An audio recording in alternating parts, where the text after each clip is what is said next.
All right. Hi, everyone. Thanks so much for joining us today. I'm Christina McPhillips. I am with the International Public Library Fundraising Conference. We are pleased to have Stephen Shattuck return again for this session, a deep dive into library fundraising analysis. Stephen is with Bloomerang, and he is the Chief Engagement Officer there.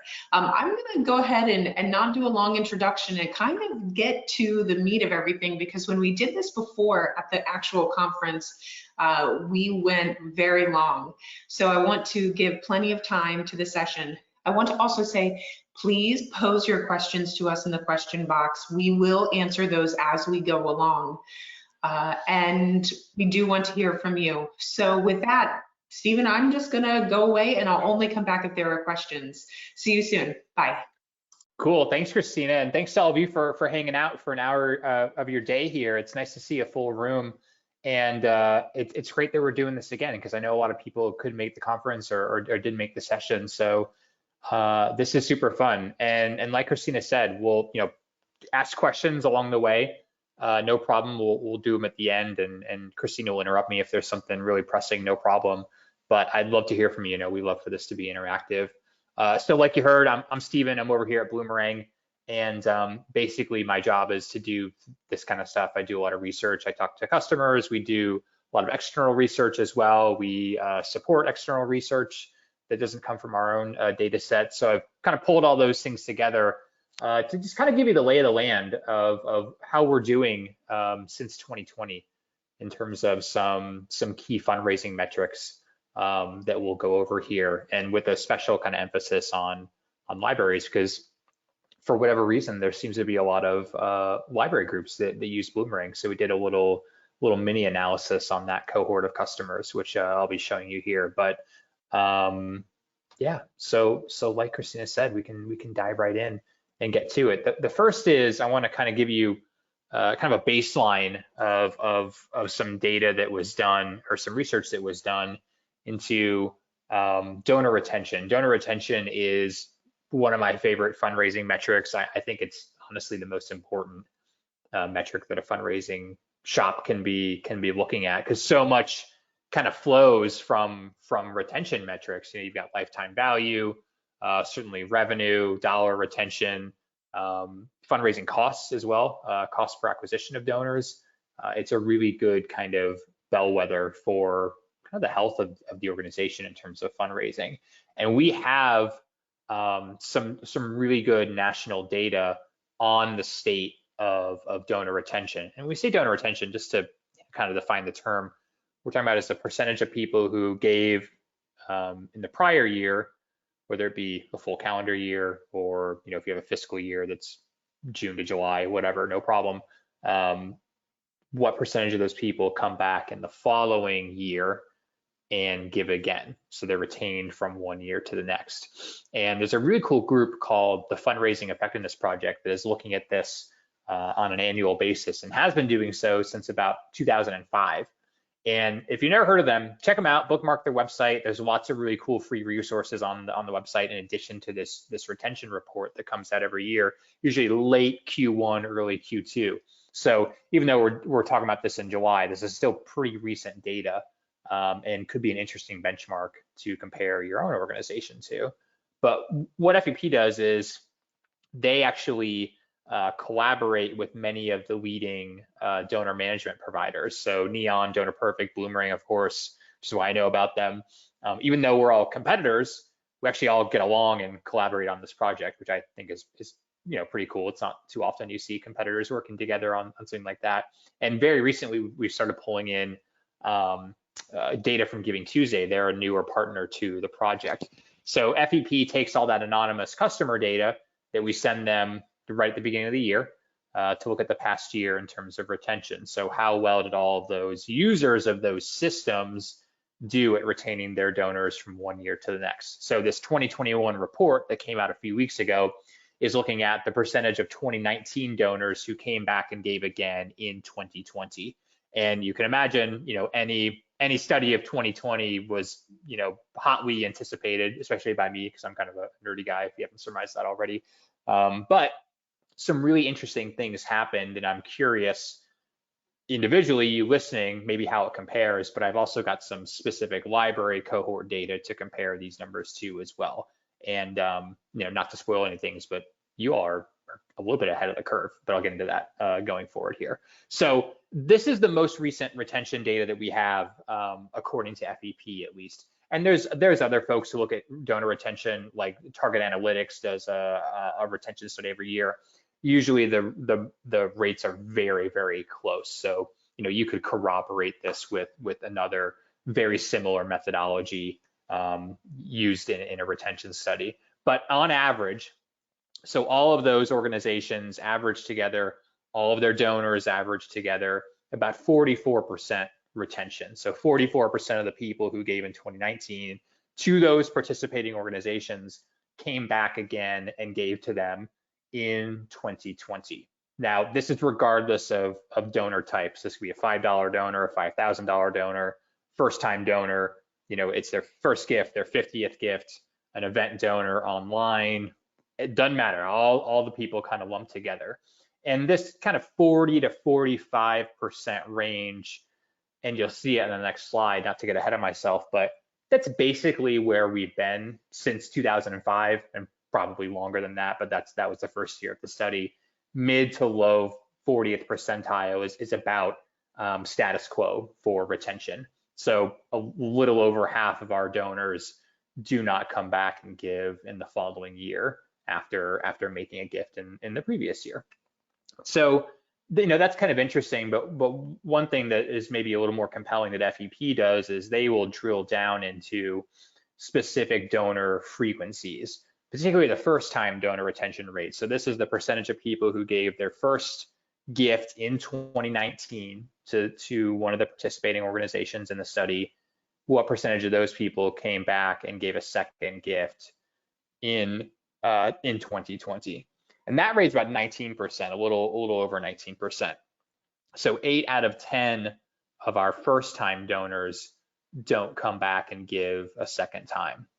And to me, this is the rate that always sticks out in my mind because it's super low, right? I mean, to lose 8 out of 10 of your first-time donors, to only get 2 of those people back, that can be a killer in a lot of ways, right? There's a lot of lost ROI there, potentially.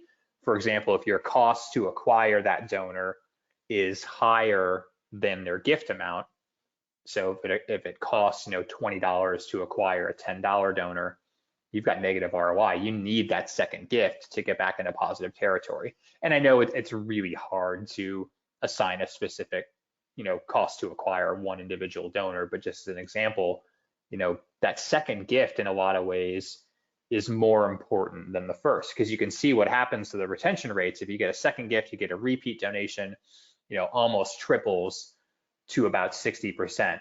And then this isn't from the FEP data necessarily, but other folks, actually it's the Target Analytics number for monthly donors above 90%. So the higher the gift frequency, right, the more individual gifts they give, especially if they're a monthly donor, that's the best for retention. So, kind of the secret to retention is monthly giving. We could talk about that, but we'll branch out into other topics for sure. But if you have a robust monthly giving program, which we're going to talk about as it pertains to libraries here in a second, that's really good for retention. Usually those organizations with robust monthly giving programs also have high retention rates, right? Because it's super sticky. It's kind of hard to cancel a monthly gift sometimes. But also if you have acquired a monthly gift, you've probably convinced that donor, you've engaged them, and they're super invested in what you have going on. So it would sort of take a lot for that donor to lapse.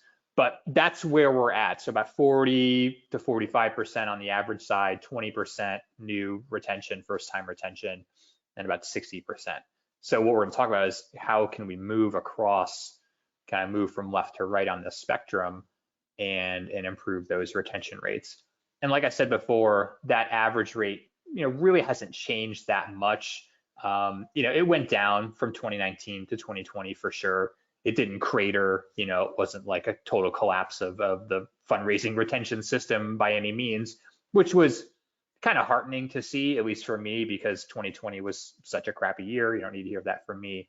But it wasn't this kind of catastrophic thing that happened. For the most part, 43 to 46% retention on average.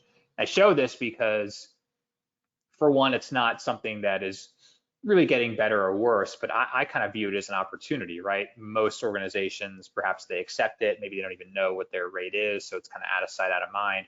But organizations who focus on retention and stewardship and kind of things I'm going to talk about here later on, they could really stand out potentially from the other, nonprofits that perhaps they are competing with and for fundraising dollars. I don't like to say the word competing or use it, super lightly, but it can be a powerful differentiator in terms of your fundraising success.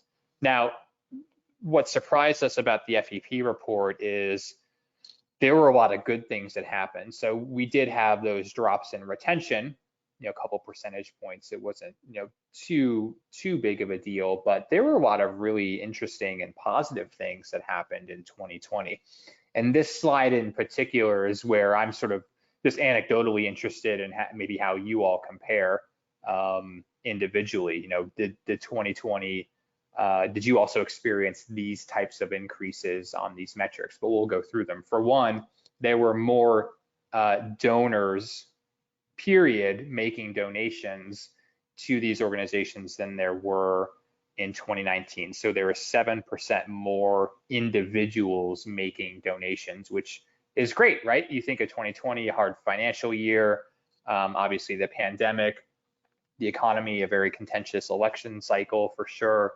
But despite all those things and all the increased need for all the charities out there, and not just charities, businesses, I mean, everybody had need, right?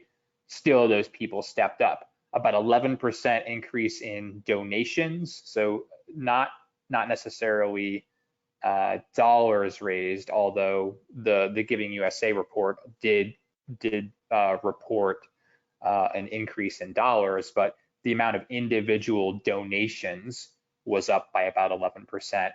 And this to me really warmed my heart.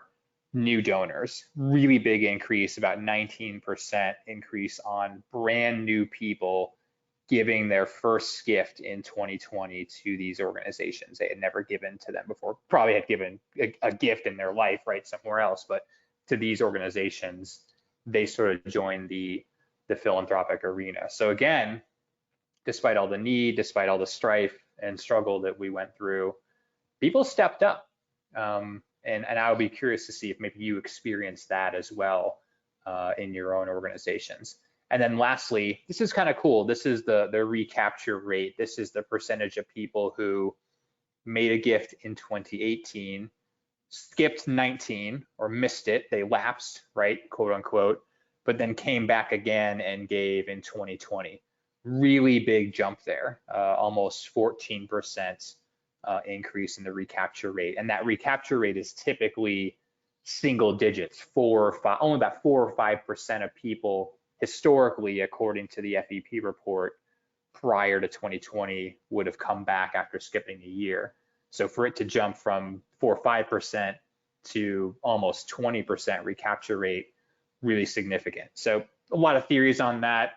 There was a lot more need. Maybe organizations were asking in a more urgent and compelling way. Their services had changed. They were at risk of closing their doors. And maybe that generated those people who sat out 19 to come back again and give in 2020. So that was cool to see. So interesting, perhaps, metrics to sort of benchmark against yourself. And also, just good metrics in general to have some visibility into if you don't already, because they can kind of give you a sense of maybe what might be coming down the pipe in terms of expected revenue and sort of growth in the coming months and years for your organizations. And then the last thing on the FEP data, among all those donors, this is kind of how growth in the pyramid shook out. Now, there was growth on the major donor side for sure, but the biggest cohort of growth were those small dollar donors. So those people giving under $250, that was 15%. So it wasn't just kind of the mega wealthy, swooping in to save the day during the pandemic, but it was, people like us, right? Middle class, modest, donors, $20, $50, $100, giving here and there those are the people that really stepped up, which again, I know I keep saying this, but I think is pretty remarkable in a year of such, a tough economy, that we hadn't seen since '07, '08 in a lot of ways. So pretty cool to see. So, when you pair this to the Giving USA data that came out even more recently than this, where we had some increases in terms of philanthropic giving, that gives me a lot of confidence in the sector in terms of its longevity. Now I know, and I don't mean to make light of a lot of organizations, it was really hard, and some, did have to close their doors. So I don't mean to make light in that in general, but it's kind of sector wide. We do seem to be pretty resilient. So what about libraries, right? This is kind of interesting because it's kind of opaque national data, but we do have an interesting little cohort of users in Bloomerang. And Christina, when we were talking about the conference a few months ago, suggested that we kind of dig into what was going on in 2020 from the libraries that use Bloomerang specifically. So this may be even more compelling to kind of benchmark yourself against. What I thought was interesting was there was still a big chunk of revenue that came from checks being sent in the mail. And we really kind of saw anecdotally a lot of organizations say, well, mail has slowed. We're not doing as much direct mail because we're not sure it's safe, or we're not in the office. But you all, for whatever reason, were kind of a standout cohort from that. But it did go down, and it went from about 89% to 75%. So not a huge reduction there, only about 14%, but it was a reduction. And we're kind of wondering, okay, was that kind of direct mail hesitancy maybe something that contributed to that? So it could be an interesting question. But online giving doubled, which kind of, I feel like, sort of supports my hypothesis. Rather than mailing in a check, people were perhaps more comfortable just going online and giving. Or maybe that was the primary call to action that was given to those donors because of all the, the drama around mail being slower and maybe not being safe. I know that was a concern kind of early on for people. And then EFT giving, big upside there, almost eight times, or a factor of 8x growth there, which is really good. EFT is nice, particularly for monthly donations. It's even more sticky than giving those credit card donations. Pledges. So 2% of library donors made pledge payments, and about 4% of gifts, the gift revenue represented pledges. But it was only about 40% of 2020 revenue. So again, to compare yourself, what percentage of giving is coming in through those pledge payments? Were you lower or higher than 39, 40%? And then the one thing that I really want to call out, and this is something that stood out to Christina and I when we were looking at the raw data, is monthly giving. So kind of thinking about what I talked about for monthly giving retention rates, this may be the kind of the biggest area of improvement that Christina and I, and particularly me, really zoomed in on in terms of, okay, if we want library fundraisers to increase their retention rates, looks like monthly giving, right? Only about 2% of gifts came from recurring giving payments, or 1% of donors and 5% of those gifts. And by comparison, and it's kind of an unfair advantage because public TV, public radio, they're the rock stars of the monthly giving world, but they're anywhere between 35 and 85% in particular. So something to think about if you don't have a robust monthly giving program. Just anecdotally, and some people have heard me say this on other webinars, but my family, big time readers. My son is this enormous bookworm. He has a stack of library books at any given moment. My 2-year-old daughter loves to go to the library every Saturday, and we've never been asked. And I know we should just go ahead and start that. We don't necessarily need to be prompted, and that's on me as a donor and our family. But certainly if we were asked, I think that would be a pretty easy yes and reply there, $7 a month, $10 a month, something like that. It doesn't really matter what the gift amount is. The fact that they are giving any gift amount monthly those retention rates really are good, 85 to 95% in some cases. So just food for thought there. If you've never considered a monthly giving program, there's a lot of really good resources on the Bloomerang website. We've had webinars, guest speakers talk about how to get one started. So email me, and if you can't find that or want me to just send it to you, I'd be happy to do that. So kind of interesting. But the thing that really stood out to me is, despite all that, you all outperformed every other sector in the Bloomerang kind of customer data set, the cohort of Bloomerang users, which is above 10,000. It's five-figure organizations using Bloomerang. A couple percentage points, especially. And I think it was interesting. It kind of spiked in those early days of 2020. So maybe you were ahead of the curve in terms of asking. I assume most of you weren't able to have people on site for most of 2020. What was cool is your community of donors seemed to respond there. So a couple percentage points more than kind of the rest of the pack, which is really cool. And so I think if you can introduce really robust monthly giving, you could see that blue bar really outperform the rest of at least the Bloomerang cohorts.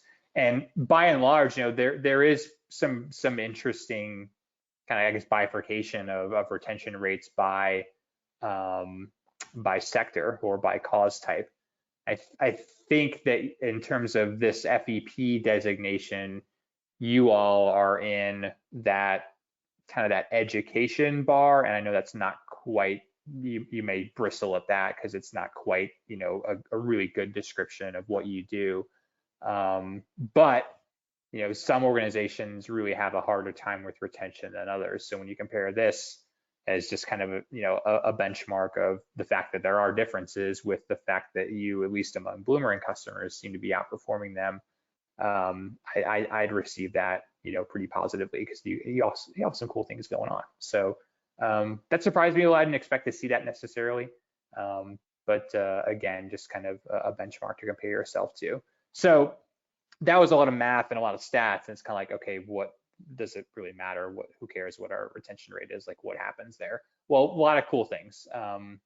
Depending on how high your retention rate is, I guess it's not so cool if you have a low retention rate, but two things: your database, shrinks, and how fast or slow does it shrink, and then also those people are giving less money, so you need to replace that revenue. So those are the two things I wanted to focus on here for a second. So the first thing is the size of the database, and I'll look at the bottom row here. It's a 60% attrition rate, which is a 40% retention rate. So we're just inverting that.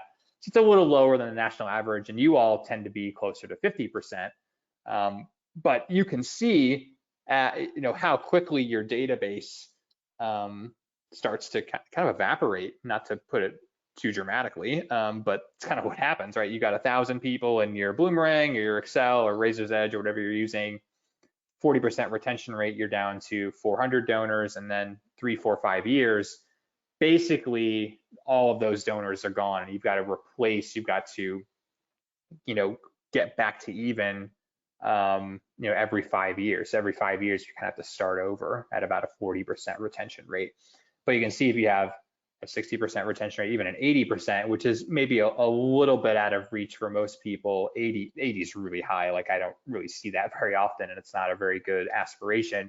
But as an example, you can see how many of those donors stick around after 5 years. And 5 years is kind of an interesting benchmark. That is according to some research that was done by Jerry Panis before he passed away. 5 years is kind of when things start to happen in terms of major gift fundraising, bequests, planned giving, things like that.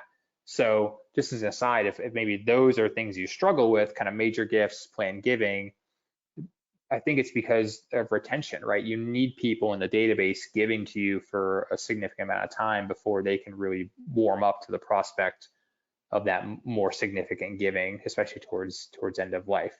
So just as an aside, I think that's maybe why planned giving is kind of difficult, is we're not just going to get a bequest from a rich stranger who's never given to us. It's the people who've been giving for a long period of time, and that clock doesn't really start until about 5 years. Now, it's possible you could get it from someone, it happens, right? We read those articles about this unknown, millionaire next door who lived a super modest life and suddenly gives $1 million to their local animal shelter or library or whatever. Not really something you want to count on. I would just as soon, try to pursue a retention strategy to make those things happen. So that's donors, right? That's the size of the database. What about dollars? This is a super busy slide. It's basically comparing two pretend organizations. One has a 41% rate, one has a 51% rate. So this is germane because you all are in that kind of right-hand column, right? So, I showed you that graph and it didn't look that significant. There was only a little bit of space, but this is what can happen in terms of dollars when you do have that slight, this is only 10%, doesn't seem like that much, but it can mean a lot of extra revenue from those retained donors. Now, this is assuming a certain database size, it's assuming a certain average gift amount, but you could easily plug in your numbers. But for this organization and their counterpart, you can see the organization at 51%, they're raising almost $500,000 more from those retained donors at just a 10% difference. And one thing that this chart doesn't illustrate, which may be even more compelling, is yeah, they're giving longer and you're getting more money over the lifetime of those donors, but maybe they're doing other things. Maybe they're better planned gift prospects, like I mentioned before. They are. If someone's giving for 14 years, send that person a bequest letter, please. But so that maybe they're volunteering for you, maybe they're serving on a board or a committee, maybe they're going to be a table captain at your event. They do a peer-to-peer fundraiser for you. They do a Facebook birthday fundraiser. This long-term engagement just makes those things more likely in addition to just the money. But the money is nice too, for sure. So many benefits to having these loyal members of your community, not just the lifetime of giving. And basically retaining a donor is easier and cheaper than acquiring a new one, right? That should seem obvious. I would assume to anyone hearing that, and it's not that earth-shattering of a nugget for me, I know, but I show this because if maybe you get resistance from your boss or your board or whatever, like, hey, maybe we should spend some time on stewardship and improving our retention. This could be some good justification for you to do that, right? It's 5 times more expensive to acquire a new donor. Basically, you don't have to convince a stranger that your library is awesome. You've already done that. You just need to get them to keep contributing to you, which should be easier, right? Because you've got them, you've got their contact info, maybe you know something about them. So there's a little bit of research from you from here in Indy that could help you out there. So why does this happen, right? Why are we at 45% retention? Why? And I'm more interested in why we're at 20% first-time retention. Why do people stop giving? And this isn't library specific, but I think this is general enough to apply to any cause type for sure. But we have some good research on this. There's kind of a pretty significant body of knowledge out there on donor loyalty. I'm going to kind of move forward through time, spanning about 20 years of research into this, because at least over the last 20 years, this hasn't really changed. Donors haven't sort of communicated new preferences or new behavioral things that have happened. And 20 years ago, society wasn't that different. Donors, what I mean to say is donors basically are giving and not giving for the same reasons that they have been probably longer than 20 years, I would say, for kind of the modern post-war era.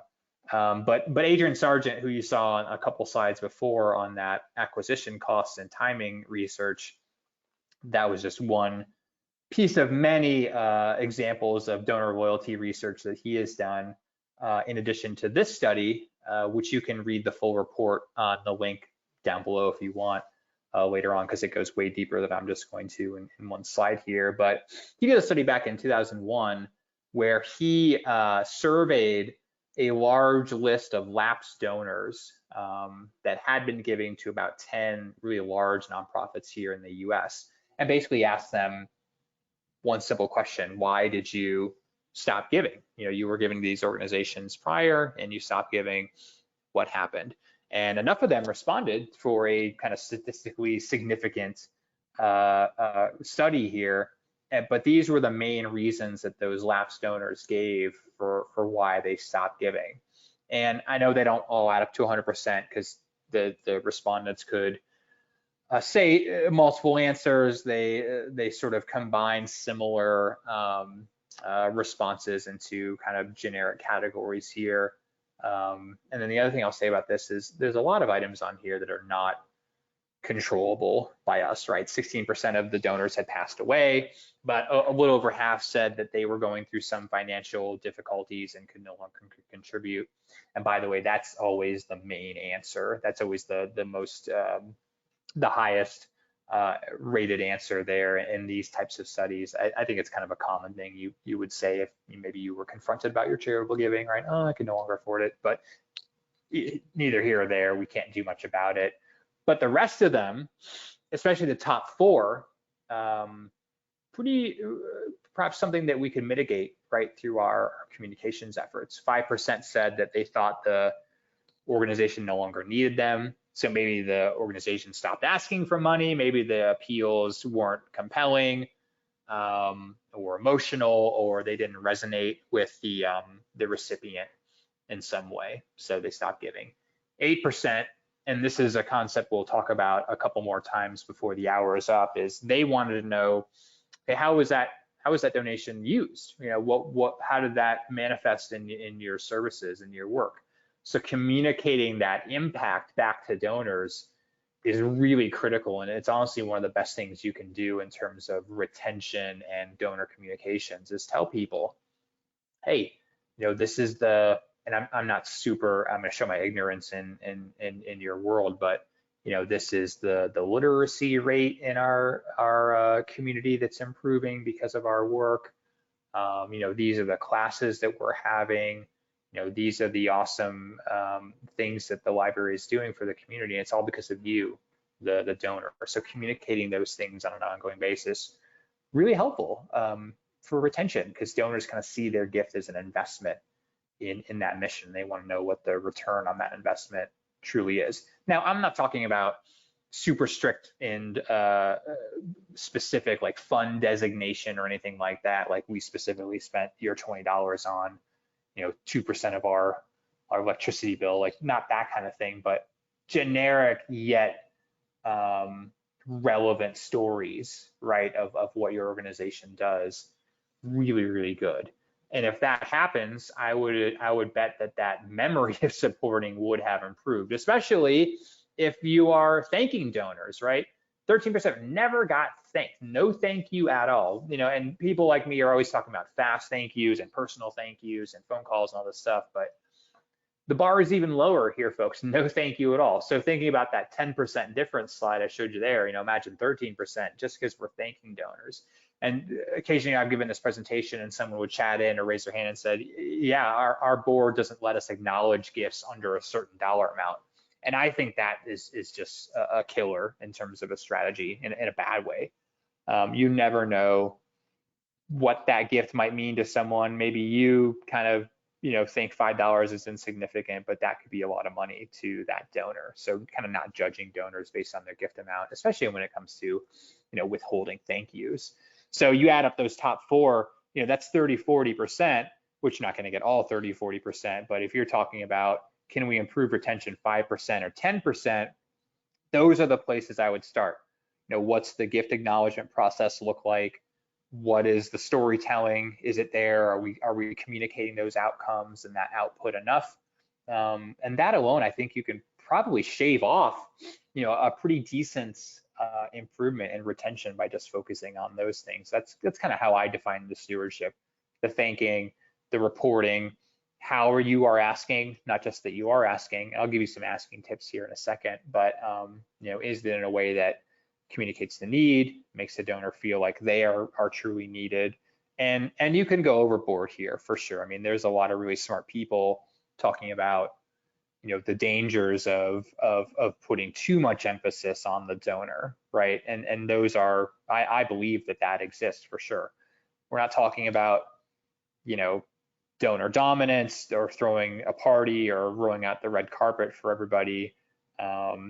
But a simple thanking a donor for a donation, I don't think is going overboard for sure. And then the storytelling, I'm guessing a lot of you already have that in maybe your newsletter, your annual report, your social media content. Use it elsewhere in your acknowledgments, in your appeals. Make those things even more ever present than they currently are. So that's why people leave. What about why people stay? What about the organizations that have really high retention rates? What are those organizations doing well to keep 50, 60% of those donors and kind of buck that national average? And this is a pretty cool study that looks at that. Again, not the only one. I think a good one to compare this one to is the Penelope Burke research that comes out. It comes out every single year. It's a donor survey, specifically asking people not just why they keep giving, but also maybe why they don't. But I like this one because I think it does a really good job of kind of defining stewardship, which can kind of be a little bit of a buzzword and mean different things to different people.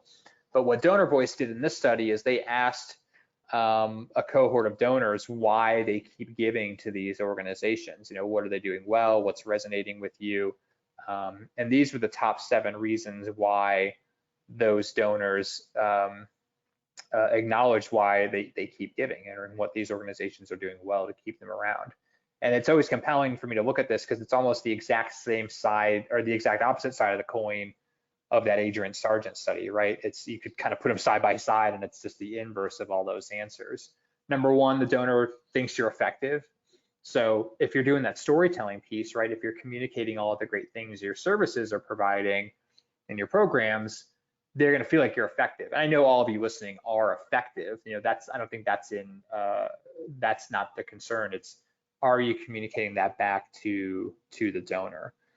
Do they get caught off guard by what you send them, right? Or is it expected, right? Are the things you're sending to the donors kind of tailor-made for them and the type of donor they are, right? Someone makes their first gift on July 20th. You're not asking them to give again the next day. That does happen. Someone who is a major donor, you're not asking them to join your monthly giving program at $5 a month because that would be a huge downgrade. Sending different things to different people and also kind of communicating what it is they're going to get from you in the future. I'll kind of show you some examples of what that would look like. Donors want to be thanked. They want to be thanked quickly. The speed of the gift acknowledgement is a big driver of retention.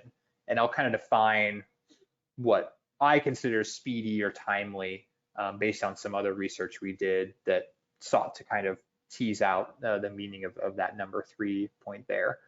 Do you show interest in your donors? Right? Do they have a feedback mechanism where they can provide feedback to you? Are you asking them questions about why they support you, why they support the library, how they found you, how they're communicating, how you are communicating to them? Surveys, and I'll show you some survey examples here. But just showing a little bit of interest in the people that support you has been shown to increase that loyalty there. And then 5 through 7, these concepts kind of start to repeat, honestly, right? They think you're effective, they think you're an important cause, they feel a part of it, I think is the nuance there, number 5. Not just that you're awesome and effective and good stewards of their funds, but that the donor feels like, there's kind of a relationship there, they're a stakeholder. And again, this is where you have to be a little bit careful not to let kind of donor dominance creep into here. But I think you can do a lot of things so that they don't feel like they're just this silent, funder that's just an ATM sending you $100 a year. Appreciation comes up again, and then again the storytelling. Who's being helped? Who are the recipients of your services? How is it transforming their lives? How is the community transforming? Those stories, so important. So the thanking, the reporting, the feedback mechanism, that's kind of how I define stewardship. And this is a lot of work, right? I know that there's all kinds of people like me saying that nonprofits should be doing more, need to be doing this, and it's kind of exhausting. So pick out what are a couple of things maybe we can add in. Could we make time for more phone calls to new donors, or should we review maybe some of those thank you letter templates, or what is that that speed threshold that we have? Do we have a goal that we want to thank all donors within X number of days? There's a lot of ways you can tackle this, and anything you do, can have small but impactful improvements on sort of your efforts here. I think the main thing is segmentation. If you do nothing else other than introduce some segmentation into your efforts, whenever I see like Bloomerang customers with high retention rates, I can always tell that they're doing segmentation. And I really believe that that's probably the biggest driver of their success. I know it's a big kind of a mouthful of a term, but basically all it means is that you're communicating to donors differently based on what kind of donor they are. And there's a customer of ours, Heather. She runs a public school foundation up in New York State. And I kind of gravitate to her example because it's not dissimilar from maybe some of the segments that a library would have, perhaps. It's not exactly the same, but she's like the queen of segmentation. They got high retention rates, high revenue, and we've talked about this, and she's spoken at conferences about this, and we really kind of feel like the segmentation is a big driver of this. So basically what we're saying is rather than having one thank you letter, one appeal letter, one newsletter, they have different versions of those things for different types of donors or non-donors, right? So they've got these segments that are, okay, they've given once but not twice, they've never given, they're a prospect, they give every single year like clockwork, they're a monthly donor. So how we communicate to all those people, the case for support, the acknowledgement, the maybe the stewardship pieces that we send to those people are kind of tailored for that donor type. And then they also layer on kind of personas, right? So they're a public school foundation. So they have parents of students, they have grandparents of students, they have the students themselves, the alumni. They're probably not hitting up fourth graders for a donation, but perhaps if they keep track of people who've gone on and graduated, and then people without kids in the district, that communication looks differently, right? So, one thank you letter or one appeal may read, Dear Stephen, as the father of a third grader in the system, the value of the education we're providing. We'd like for you to give that back. That may look different than someone who doesn't have kids. That letter may read, Dear Stephen, you may not know us, but we're the public school foundation here in the city. You probably don't want to live somewhere with crappy schools, consider donating to us, something like that. I'm not a great copywriter, but you can see the difference in the case for support in a segmented way. Instead of flattening it, it's one generic letter that goes out to parents, non-parents, people with no kids, alumni, and it doesn't have the chance of resonating with the recipient as much. And for you all, I think, very similar. Perhaps someone that routinely checks out books or takes advantage of classes or childcare, whatever, that case of support may look different than someone who hasn't engaged with your programs and services. That could be an interesting place to start.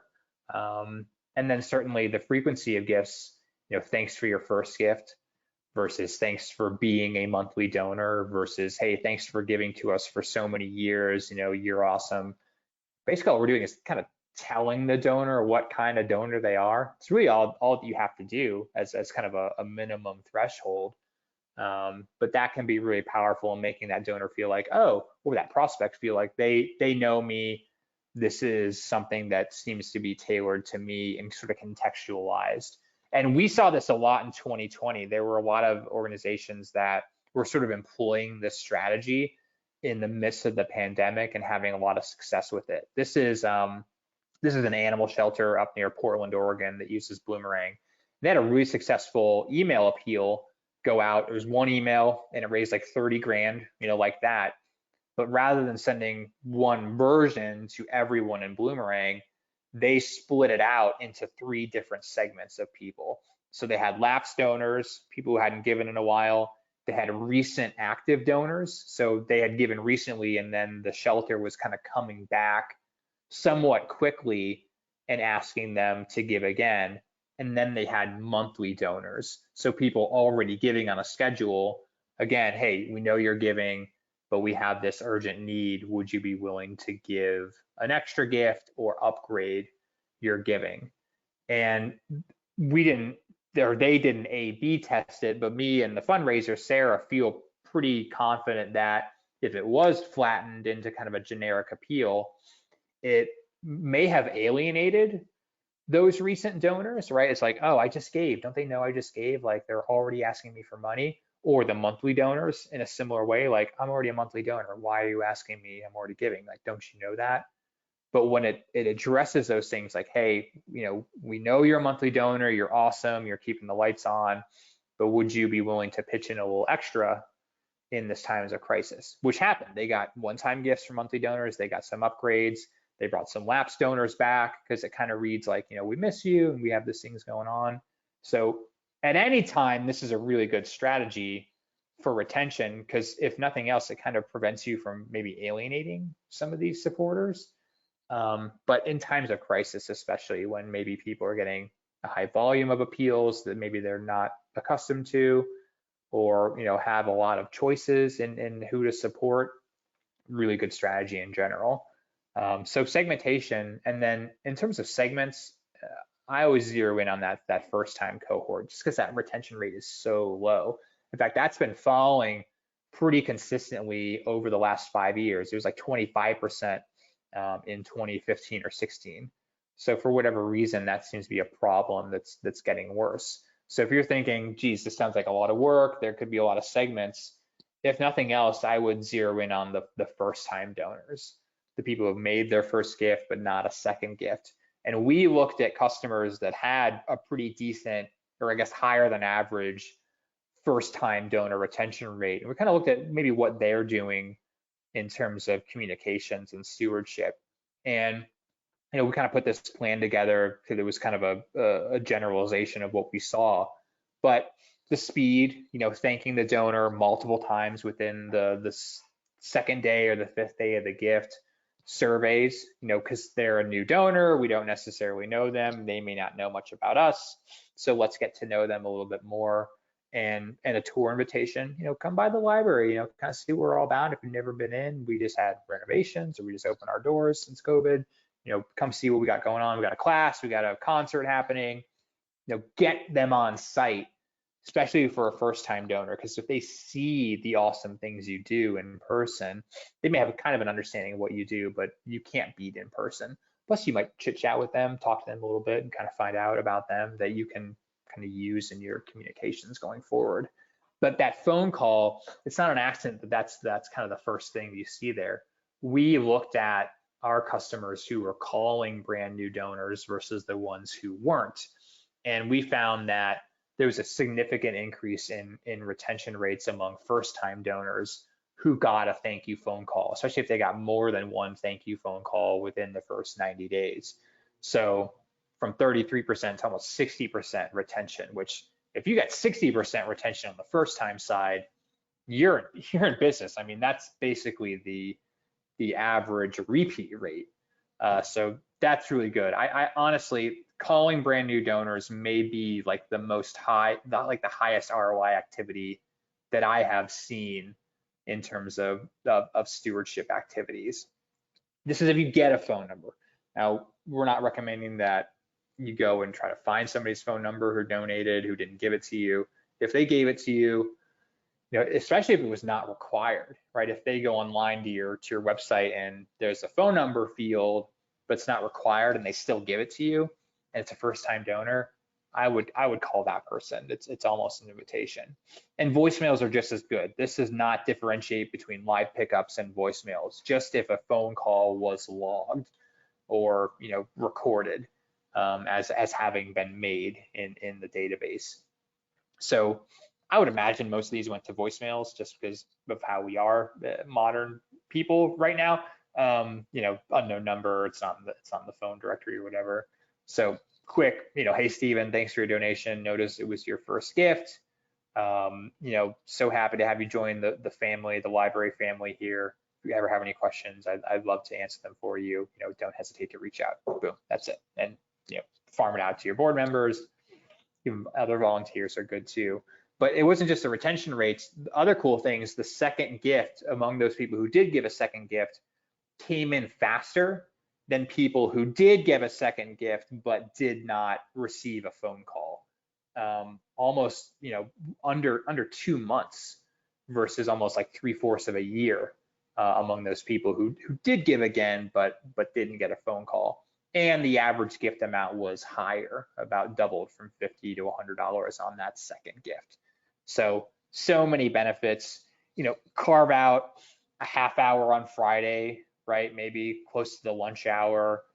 Let's run a report in the database of all the brand new donors we got this week, the ones we have phone numbers for. Let's call and just say thank you and welcome them. And if you combine that with maybe a welcome kit or a nice welcome thank you letter that only first-time donors get, that's a nice kind of 1-2 punch, and it will really get that relationship off on a good foot. And again, the tour invitation, either the phone call or that welcome kit could start to, start that invitation out for a tour. Really nice call to action for brand new donors, especially if you have, and all of you have physical locations, which is great that I'm talking to you, because this doesn't always apply to everybody when I talk about it. Hey, maybe there's a standing appointment every second Wednesday of the month. You have like a new donor welcome something or other, or maybe you've got an event going on, like a concert or a class or a magic show or something. Tell them, we'd love to have you come by and check it out. So just an idea there. But if you're doing a welcome kit, you're doing segmentation. So that's all it is. But you can, can you branch out into other things, other donor types, other communication pieces like appeals and newsletters and things. That's all we're talking about. And then the last thing is just the surveys, especially on first-time donors, right? Because we don't know them.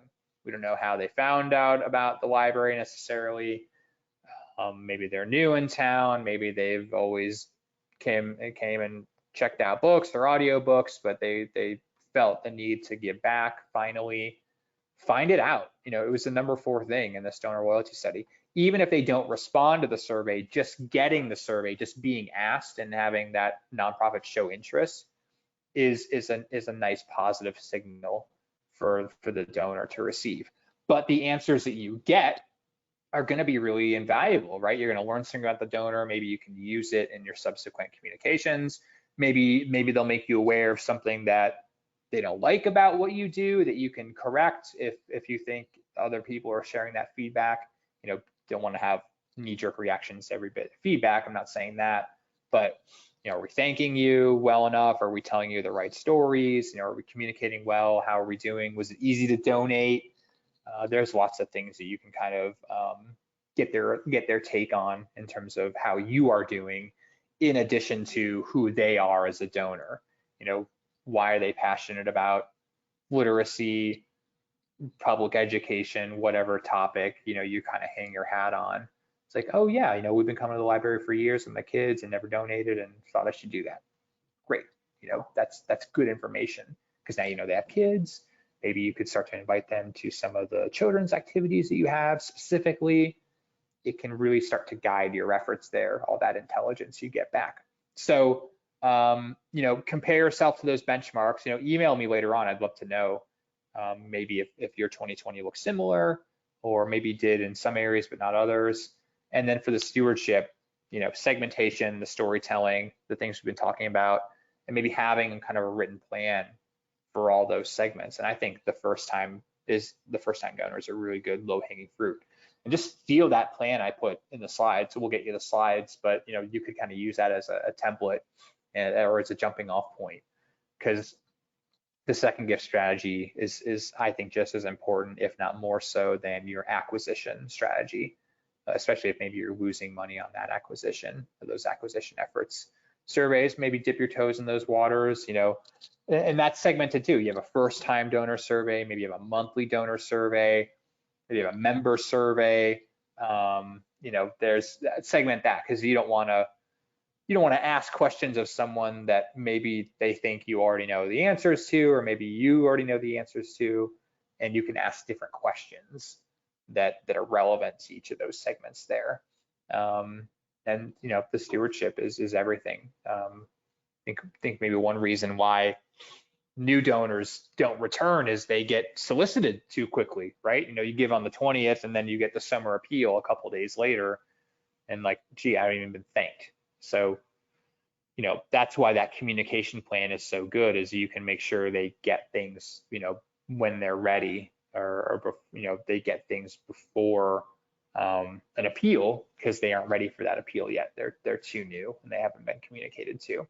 So lots of other research and stuff on our website, more of those case studies I talked about. It's all free. If you look at these, like a salesperson's not going to call you. It's not a trick or anything. But if you are interested in Bloomerang, like I said, we do have a lot of libraries using Bloomerang. And so if you don't have a database, if you're just using Excel, check that out. We have a really affordable packages for small shops, and maybe you felt locked out of software because of the price. You might be surprised to see some of our pricing for small shops there. So just visit our website, you'll see it. And then, yeah, I'd love to connect with you. Email me, connect with me on LinkedIn, because you'll see, because we put out all kinds of things that we support or do research ourselves, and you'll get that if we're connected. So happy to answer questions, Christina, if there are any, or hang out for a few minutes if you want. Sure. And what I did want to say is that there were some really positive comments that people were talking about with regard to being given phone numbers. So that is really a key indicator that a donor is interested in having a conversation with you. Exactly. They're self-selecting. Yeah, right. They absolutely are. And I remember my days at a nonprofit many years ago, we used to come November, look at who had a phone number and start to give them a call. So the other thing that we're doing at Carl Bloom is a lot more texting, and that's really highly affordable. So, you send your direct mail piece, you send a couple of emails, and you do some texting to these people on key dates like Giving Tuesday and December 31st. The open rates on those text messages is just really high. It's unbelievable. They're like 97%. It's so frictionless, right? It's great. Yeah, absolutely. I think that's kind of like a little digital, thank you card in a lot of ways. If it's a thank you text, yeah. You could spend maybe $50, maybe a couple $100, depending on the strategy that you want to use. So yes, texting them can be very effective. And then someone was saying that in addition to calling the major donors and having them get the year-end appeal that they're going out, they send a second letter with a first-class stamp to their tip-top major donors. And I love the idea of the first-class stamp. We've talked about it before, how that is just so effective because it's unique in your mailbox. Yeah. So that was one thing that somebody said that they like to do. We don't have any specific questions. I think I saw a lot of names that were repeat names from the last one. So I think that they're very excited about the continuation of information. Friends on the line, if you have any questions, please feel free to ask those. But otherwise, we're going to go ahead and wrap things up. This is Stephen's information, so please reach out to him if you have any questions. Stephen, as always, it's wonderful to be your partner, and thank you for putting this information together for us. Anytime. Yeah, you guys are awesome. Big fan, like I said. So thanks for all the work you do, and for having me, and for hanging out on a Tuesday afternoon. I know you're all really busy, so it's cool to see a full room. Thank you. You're very welcome. I'm going to wrap it up by answering one question, which was, will this be recorded? And yes, it will, and we'll send it out shortly to everyone. And thank you all so much. Happy Tuesday. As Stephen said, we'll let you go. Have a great day. See ya.